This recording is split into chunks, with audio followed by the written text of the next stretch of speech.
Welcome to Journey with the Jays NFL Sunday edition on Real 1100 AM radio in Atlanta.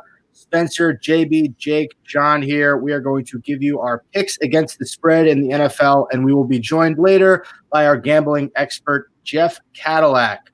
So, guys, the Falcons play this week. They play the Raiders. They are 3-point underdogs at home. JB, let's start with you. Who do you like in this game and why? So this week I went with the Raiders. I just think that they're overall a better team. The Falcons are just in a bad spot. They're playing better, but they're just not getting the W's. The Raiders need to win. It's an important game for them. The Falcons really aren't playing for much at this point. I don't think much is going to happen to make this a successful weekend for the Falcons. What about you, JB? Jake. JB trying to throw it to himself. Wow. Only I can do that. That's a moment for the record books. All right. I'm with you on that one, JB. I like the Raiders this week. The Falcons are a better team than they were at the beginning of the season. I know we've talked plenty about that on this show and a regular show that we have on Thursdays. We've talked a lot about that this is an improved team. But there's always a but. The Raiders are a better team on paper, and they're a better team on the field. There's no way around it. My main concern is, the offense for the Falcons has not been my big concern. They are not amazing, but they still are decent enough. They're probably a little bit below average, but they're at least not complete garbage. That defense is not. You can't say the same. They're pretty bad on defense, and I like the Raiders actually. They have impressed me this year. I mean, they've had some decent wins, especially, against the Chiefs earlier in the season. And then you look at this past week even still. I mean, they lose, but they keep their ground with a good team in the Chiefs. I mean, there's no doubt about that. And I think the Raiders deserve some credit for that. Josh Jacobs is a fun runner. He's a talented guy. I still think he's sometimes underutilized, but that's a whole nother problem for another day. But I love the Raiders this week, and at 3, that feels like, as John might say, his catchphrase is, that's a layup. I really, if it were a bigger spread, I might be a little bit more worried. Maybe I might feel like it's a trap game, but at 3, that's I'm picking the Raiders all day. Spenser, go to John first. John, give your pick, then I'll give my pick. Yeah, I'm going to go with the Raiders as well. Julio Jones doesn't look like he's going to play. And Matt Ryan's one of the worst quarterbacks in the league when Julio doesn't play. So if Julio doesn't play, which doesn't look like it, Raiders are going to walk all over the Falcons, who really don't have anything to play for as is. They didn't look very good against a Marshawn Lattimore-less and Drew Brees-less Saints team. They didn't look very good against him. They didn't really do anything. And Julio got hurt in that game. So Raiders easily. All right, good. So a lot of times in gambling, what I'll do is I'll go against the public. Right now, the public, the 3 of you guys are on the Raiders. I'm going Atlanta, baby. Atlanta with the points at home +3. I just think that the Raiders, everyone's praising Derek Carr right now. And all of a sudden, people think he's a good quarterback. And just when you think a guy like Derek Carr is a good quarterback, he comes back to earth. He has a stinker, and he loses to an atrocious Falcons team. So I like Matt Ryan, even without Julio, to play well in this one. I can see it being like a 28-17 Falcons victory. I think they definitely cover the 3. I think they win this game outright. And I just think the Raiders are due for a bad one, especially Derek Carr. He's been playing way too good lately.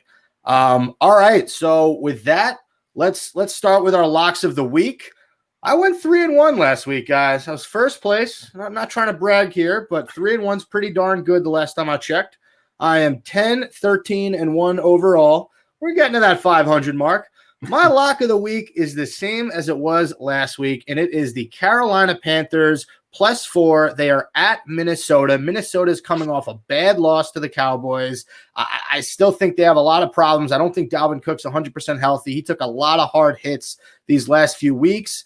And I loved what I saw from P.J. Walker in Carolina. I mean, the dude was electric.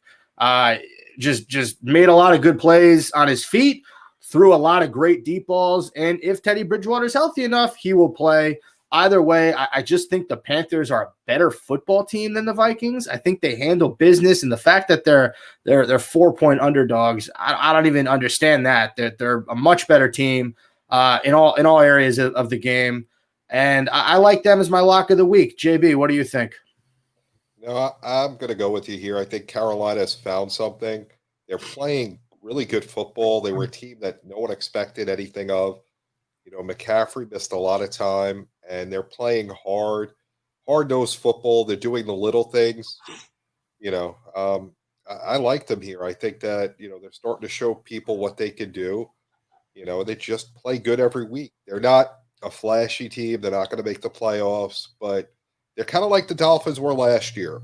No one expected anything, but they keep winning games. They're middle of the pack. They're not helping their draft stock, but, they just keep winning. And you got to respect them for that. Jake? Yeah, I'm going against you two on this one. I get it. I see what you're saying, and McCaffrey's we're not sure if he's going to play this week. I like the Vikings. I really love Dalvin Cook. I know we've talked about how he's a potential MVP candidate. Absolutely. He's a really great running back, and there's no doubt about that. And the other thing is, I know Adam Thielen is going to be out for this game because of COVID. But Justin Jefferson, I know we've talked at length about him as another potential, a rookie of the year for him, offensive rookie of the year. He's been great. I love what Kirk Cousins and Jefferson have gotten done as of late. It's been it's been awesome. The first few games of the season were kind of okay, not great. He didn't break out, and he's broken out. He has been, electric. And the same thing with Dalvin Cook. And I can see what you're saying about PJ Walker possibly if he's playing, or even Teddy Bridgewater, but without Christian McCaffrey, which we're really not sure if he's going to play at this point. This is we're recording on a Tuesday. That really concerns me, and I have a lot of faith in Dalvin Cook, and I've trusted him. In terms of when I'm looking at locks of the week and such.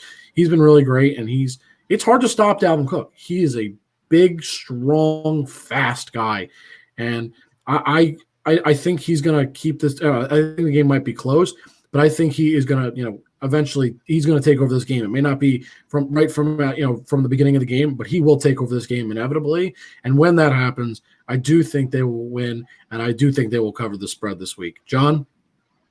I'm curious if this game will be over before my favorite part of Sundays happen, before Scott Hansen says we've reached the witching hour.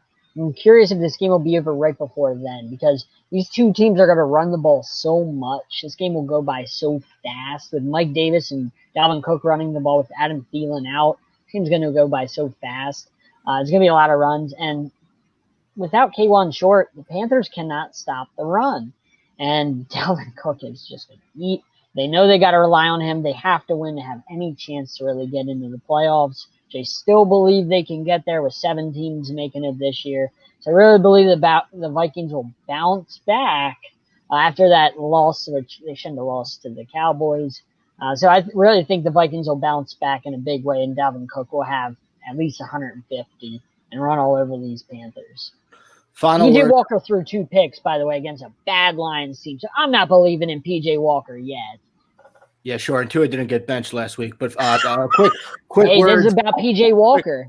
Quick few words on the Carolina receiving core. One of the most underappreciated groups in the league. Robbie Anderson, DJ Moore, Curtis Samuel. They're all very competent receivers. Brooklyn, Curtis Samuel, Erasmus High School.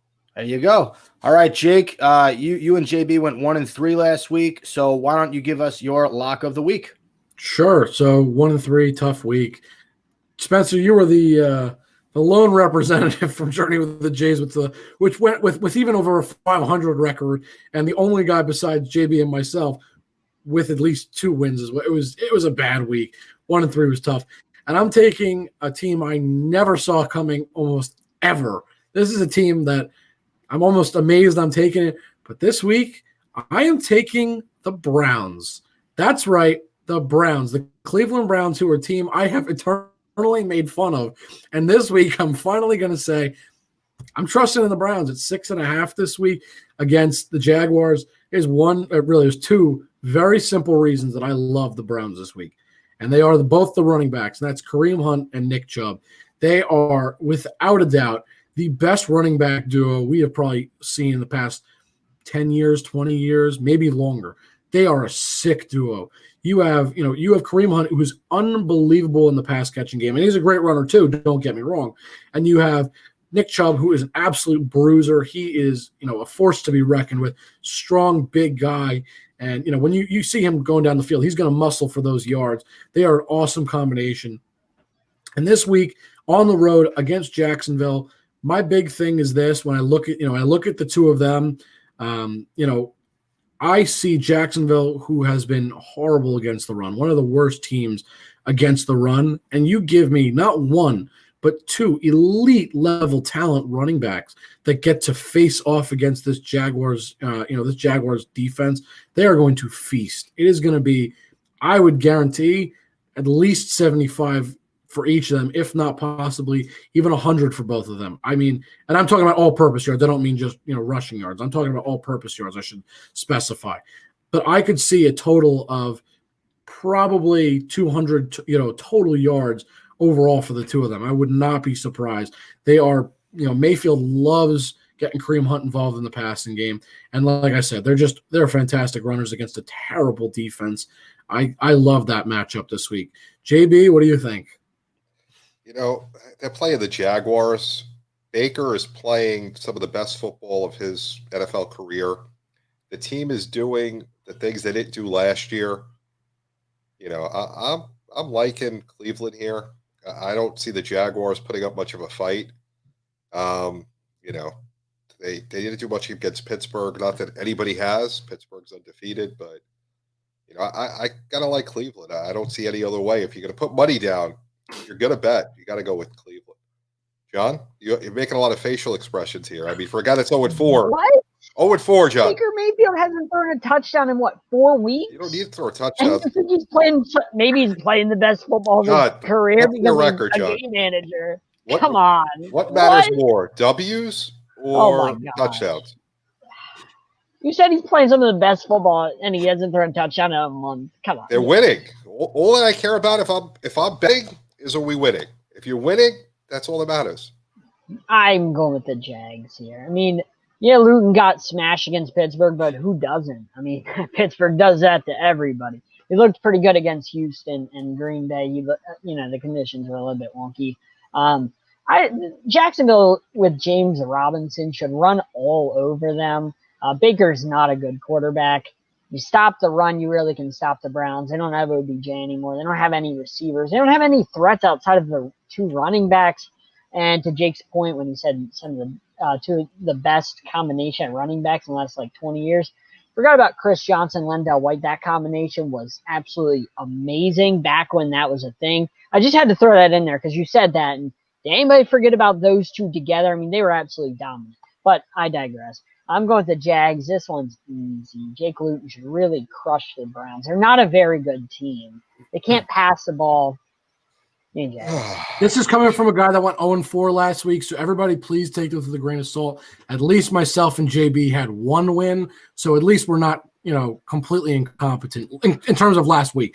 John, I'm sorry, but it's just, 0-4. Hey, you guys are going with a guy that hasn't thrown a touchdown in a month, so. I'm not talking about the running backs, baby. They are the key to winning.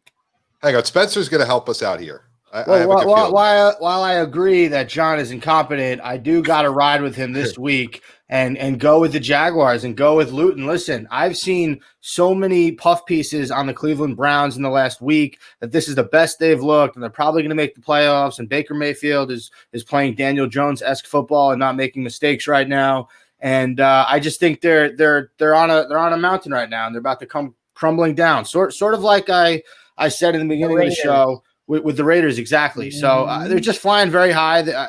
Obviously Nick Chubb and Kareem Hunt are monsters. But if you're the Jaguars, just stay in the game. I think it's 6.5 points. I like them to cover. I think the Browns will win by a field goal or 5 points. But I don't think it's going to be a blowout. I mean, they're on the road. James Robinson, my rookie of the year, is still on the Jacksonville Jaguars. And I think they put up a fight. But I do think the Browns win the game. However, I think the Jaguars cover the spread. JB, you went 1-3 last week too, right? Yeah, so let me tell you guys a story. It's the Christmas season. Let's talk about the ghost of Christmas past in Tom Brady. His career, he's towards the end. We got Scrooge up in New England with Bill Belichick, not involved in this anymore. And you got the ghost of Christmas present and future and Patrick Mahomes. You got the Chiefs this week going to play Tampa. Huge game. Some people may say it's a Super Bowl preview. I don't think Tampa's making it, but Kansas City might. They're a really good team. I like Kansas City. I want to see how Tampa Bay is going to stop them. This is their biggest test to see if they're a for real team or not. I really like Kansas City this week. I don't see Brady being able to put up enough points with the pieces he has to keep up with the Kansas City offense this week. I don't see the Tampa defense being able to stop the Kansas City offense. I think Mahomes is going to have his way with them. What do you think, Spencer? Yeah, I know we're not allowed to cuss on the radio, so I'm going to say it like this.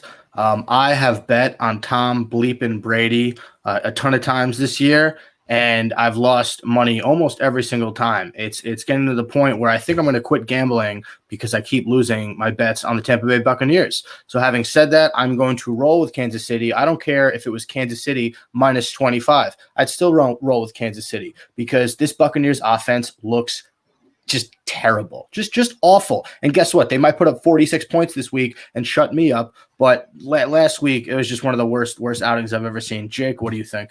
I'm right there with you. You got Kansas City, who is just a phenomenal team, of course. Patrick Mahomes speaks for himself. I mean, do I need to say more? That offense is prolific. I mean, they've been just insane. It doesn't matter who they're playing. They score like it's nobody's business. They're going to continue to do that this week. I don't care how good that Tampa defense is. They're going to torch them, I think, because that's just what Patrick Mahomes does. John, what do you think? I'm going to have to go with the Bucs here. Tom Brady embarrassed in primetime. This is not a primetime game, so the 1-3 record, they have 3 of their 4 losses are on primetime. Remember that. And then the other one was to the Saints, who have swept them. So I really think that the Bucs step up here at home. The Bucs have won the past 5 games in this series, 5 in a row. They won in this series. The Chiefs are flying high after beating the Raiders, and I really think that this is What was the last time they played? Who?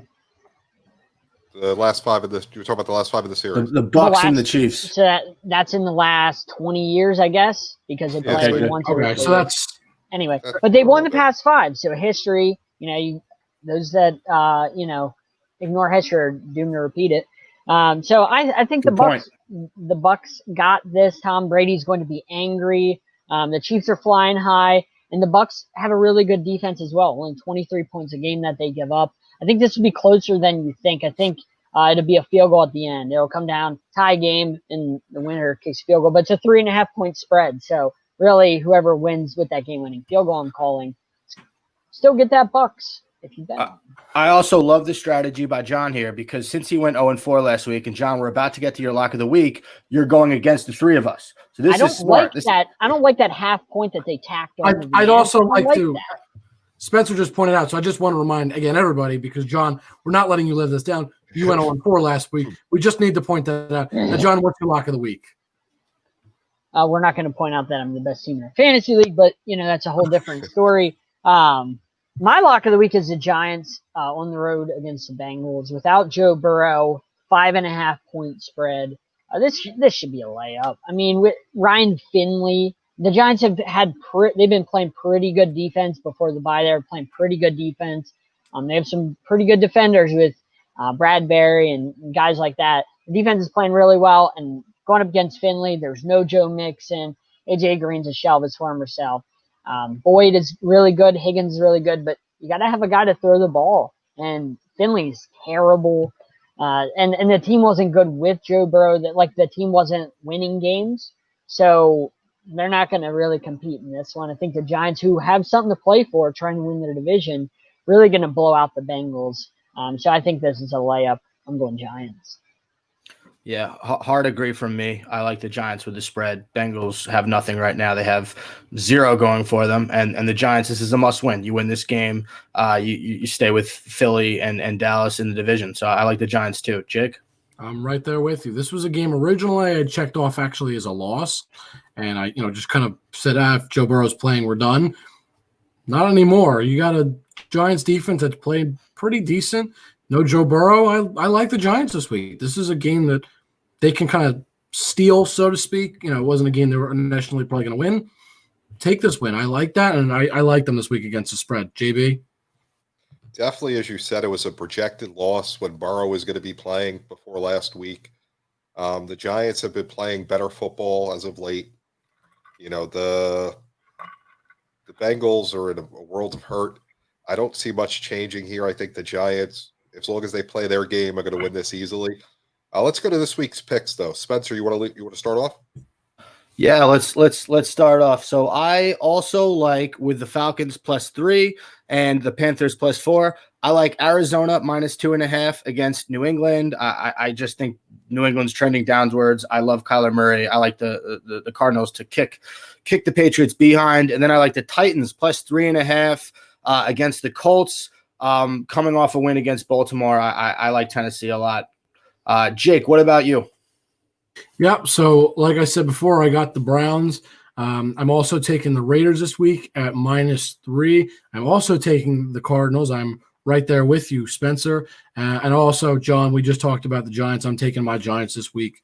I like that. JB, what do you got? Got the Raiders over the Falcons. I got the Bills -6, the Cards -2, and the Chiefs, as we spoke about. After Champions League football all day, I'm all favorites. John? Well, obviously I said the Giants and the Raiders.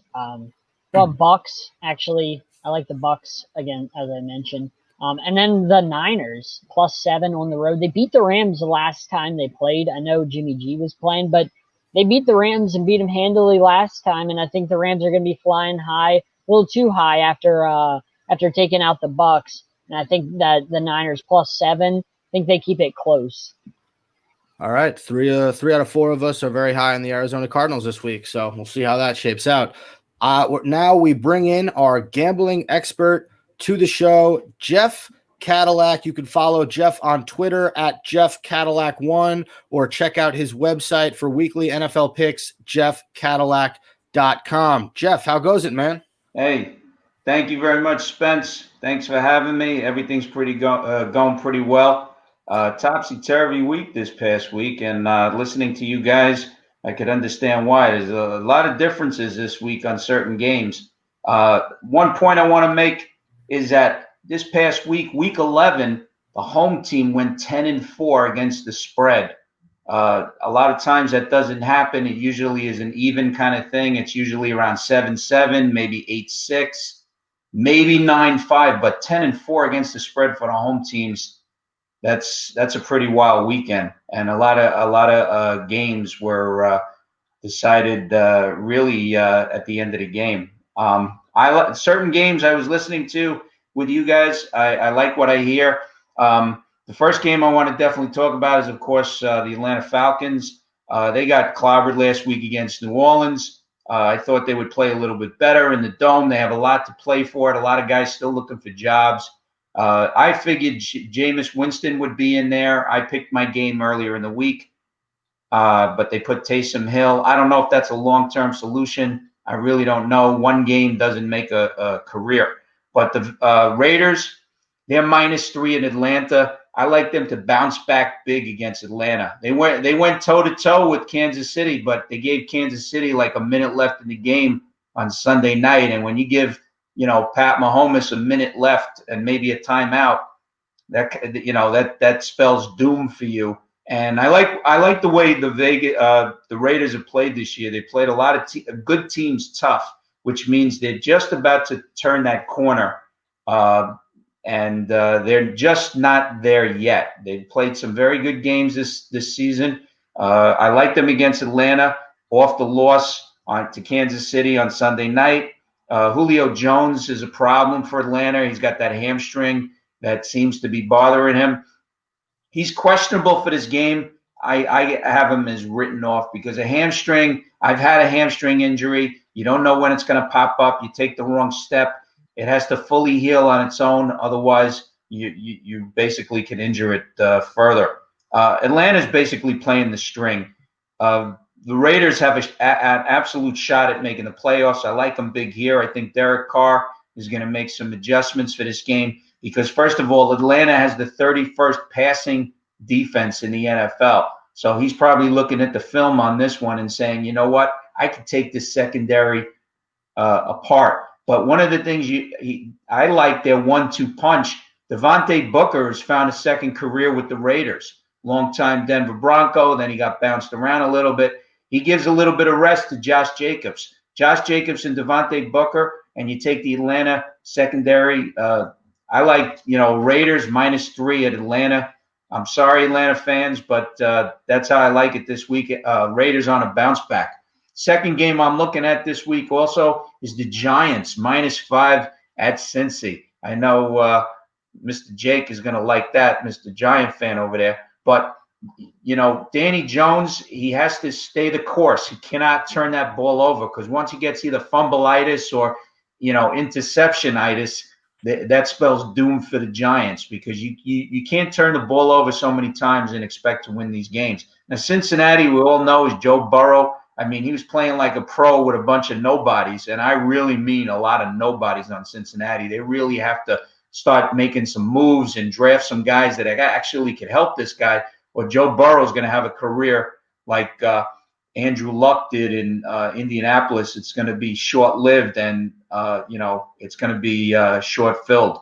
But also no Joe Mixon either for Cincinnati. I think, if the Giants, who have been playing well lately, I mean, they've been playing, Philly and some other – and Washington, if you want to call that well, but they've been playing against their competition and they're playing well against them. I like them. Lay the 5 points at Cincinnati. The Giants are 5-0 against the spread on the road, which is very important. So which they play actually better than when they're playing at home.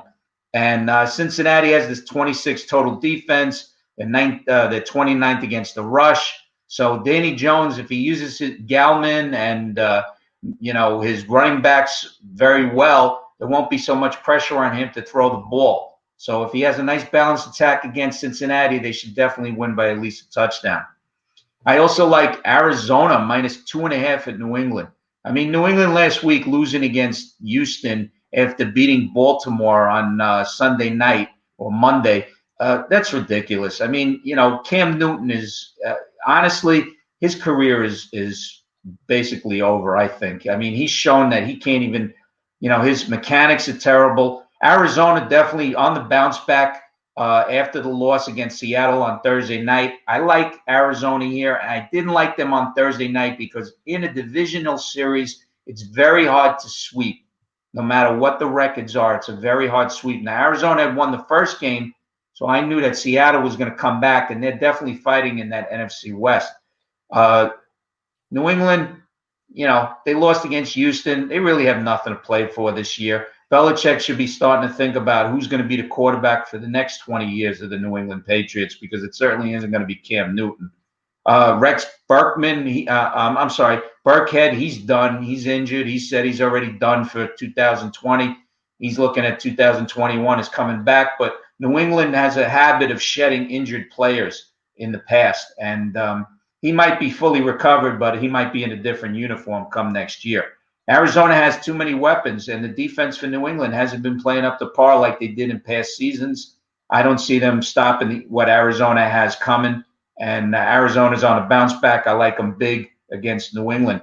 And the fourth game I'm looking at right now is Monday Night Football. You guys might be a little bit laughing or surprised about my pick here. You got Seattle at Philly at home +5.5.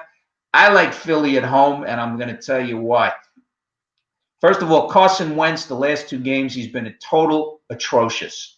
And if he goes a third one in a row, he is going to definitely be benched. I don't care what Doug Peterson says as the coach. You can't have 3 straight games where you have multiple turnovers by your starting quarterback. They're giving him big-time money. You got Jalen Hurts who's sitting on the sidelines, just shaking his head, waiting for his turn. And Carson Wentz has to turn the game around. Now, Seattle, they have one of the worst defenses this year in the NFL. They're ranked at like dead last. They're ranked 32nd. I do see them winning this game, but not by much. I see them winning by maybe a field goal on the road at Philly. It's the Monday night game. Philly's on a double bounce back, and it's a very, as a home dog, Philly, believe it or not, has done pretty well. Now, the series between Seattle and Philly, Seattle beat Philly, I believe it was either last year or the year before. They beat them once during the season and once in the playoffs. I forget, offhand, last year or the year before. They beat them the exact same score, 17-9, believe it or not. But and that was a game where Carson Wentz was knocked out and McCown came in and he tried to play savior, but they just couldn't get past Seattle. I see them, Philly, really holding down Alshon Jeffrey, who's had no passes in the 2 games that he's come back. I see him maybe seeing some action this week. I think Philadelphia is going to get it together on Monday night, and they're going to keep the game close. They might not win, but they're going to keep the spread closer than the 5.5 points that they're getting at home. So those are the 4 games I'm looking at this week. Hopefully this week will be good. This season has been kind of topsy-turvy because of the COVID. And, hey, we'll see what happens this weekend. So we're going to feast this week just like we did on Thursday, guys. Make sure you follow along with us every Tuesdays on Facebook Live and YouTube, Thursdays on Real 1100, and Sundays on Real 1100. Thanks, Jeff, for coming on. Don't forget Heater Sports for Thanks, guys. providing the lines. This is Journey with the Jade.